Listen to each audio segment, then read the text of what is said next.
اعوذ باللہ من الشیطان الرجیم بسم اللہ الرحمن الرحیم لقد نصرکم اللہ فی مواطن کثیرۃ ویوم حنین اذ اعجبتکم کثرتکم فلم تغن عنکم شیئا وضاقت علیہم الارض بما رحبت ثم ولیتم مدبرین ثم انزل اللہ سکینتہ علی رسولہ وعلی المؤمنین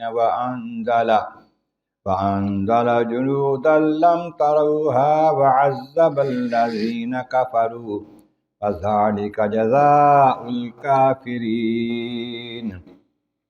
صدق اللہ العظیم۔ حمد و ثناء رب کریم اور درود و سلام بر سید خیر الانام کے بعد سورۃ توبہ کی آیت نمبر 25 اور 26 تلاوت کی گئی ہیں جو 10ویں پارے کے 10ویں رکوع میں ہیں۔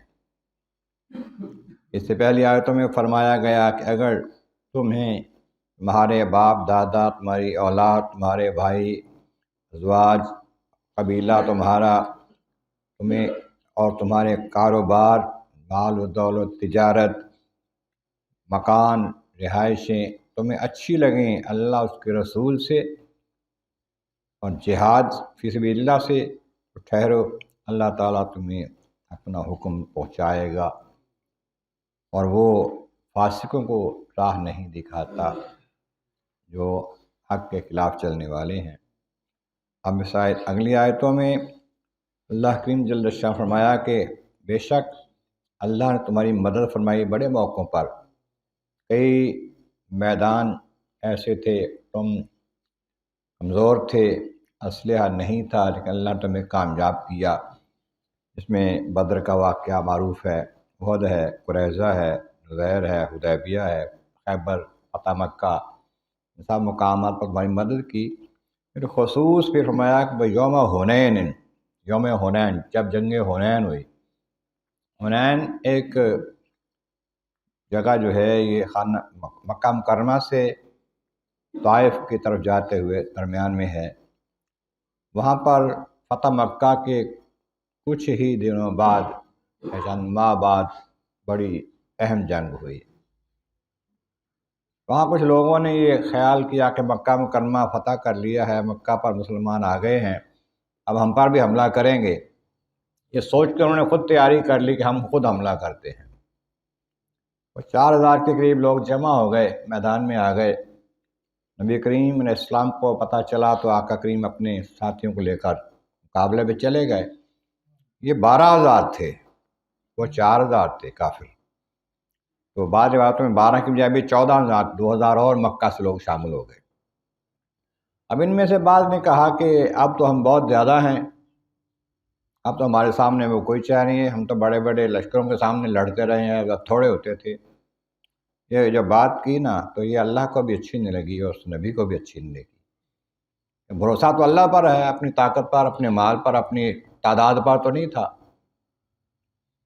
اعجبتکم کثرتکم، تمہیں اپنی کثرت جو ہے بڑی اچھی لگی کہ بڑے کثیر ہیں، ہم بہت زیادہ ہیں، لیکن فلم تغن عنکم شیئا، کسی شے نے تمہیں فائدہ نہیں دیا، پھر اس کثرت نے کوئی فائدہ نہیں دیا۔ وضاقت علیہم الارض بما رحبت، وہاں پر زمین بہت وسیع میدان ہونے کے باوجود تمہارے اوپر تنگ ہو گئی، تم وہاں سے نکل کھڑے ہوئے۔ جب جنگ ہوئی تو وہ بڑے تیر انداز تھے، بڑے لڑائی والے ماہر تھے بندے، انہوں نے مقابلہ جب کیا، حملہ کیا تو ان کے قدم اکھڑ گئے، مسلمانوں کے بھاگ کھڑے ہوئے۔ 12-14 ہزار میں سے چند بندے حضور کے پاس رہ گئے۔ ان کا چچا عباس حضور کے ساتھ تھے، بعض روایتوں میں ہے 2 بندے، بعض میں 10 لوگ تھے جو حضور کے ساتھ رہے، باقی بھاگ گئے۔ پھر فرمایا ثم ولیتم مدبرین، تم سارے پلٹ گئے، دوڑ گئے، بھاگ گئے۔ پھر کیا ہوا؟ ثم انزل السکینۃ علی رسولہ المؤمنین، اللہ کریم نے پھر سکینہ اتارا، سکون اتارا، خوف دور کیا اپنے رسول اور مومنوں کے دلوں سے۔ ہم وَأَنَّ جُنُودًا لَّمْ تَرَوْهَا، پھر اپنا لشکر اتارا جو تم نہیں دیکھتے تھے، تمہیں سکون دیا لشکر کے ذریعے، رشتے اتارے وہاں پر بھی، جیسے بدر میں آئے تھے کہ بدر میں فرشتوں نے لڑائی کی تھی کافروں کے ساتھ، یہاں لڑائی نہیں کی، صرف تمہاری حوصلے کے لیے آئے۔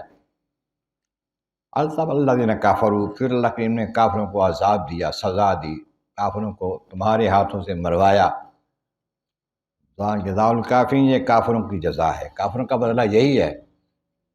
لیکن تم نے ایک بار جب گھمنڈ کیا نا اپنی تعداد پر کہ ہم بہت ہیں، اس دفعہ تو 14,000 ہم ہیں، وہ 4,000 ہیں، ہمارے ساتھ کیا مقابلہ کرنا، تو اللہ نے اس کی سزا دے دی۔ کہ پھر خالق کائنات نے محبوب کریم پر مہربانی فرمائی، محبوب نے حوصلہ فرمایا، تو اس میدان میں حضور کی بہادری کا پتہ چلا۔ سارا لشکر 14-12,000 بھاگ گیا ہے، حضور کھڑے ہیں میدان میں، گھوڑے پر سوار ہے، حضور کے ساتھ 1-2 صحابہ ہیں۔ پھر آقا کریم صلی اللہ علیہ وسلم نے کنکریاں اٹھا کر ایک مٹی کفار کی طرف پھینکی، پھر آواز دی، کہا ساتھیوں کے جو 2-4 تھے کہ بلاؤ سب کو، ہم ادھر ہی ہیں۔ پھر سارے واپس آئے، پھر لڑائی ہوئی، پھر اس لڑائی میں پھر کامیاب مسلمان ہوئے، پھر کفار جو ہے شکست کھائے، مارے گئے، کچھ بھاگ گئے، مال غنیمت پہ جمع ہو گیا۔ اس طرح اس جنگ کا خاص ذکر ہوا یوم حنین کا، کہ اس میں خاص جو بات تھی کہ تعداد زیادہ ہونے کے باوجود کامیابی نہیں ہوئی، کیوں؟ کہ بھروسہ اللہ پر ہونا چاہیے، اللہ تعالیٰ کے بھار گئے ارزم مولا کریم محبوب کریم کا صدقہ قرآن کریم کا فہم اور اعمال صالح نصیب فرما۔ وآخر دعوانا ان الحمد للہ رب العالمین۔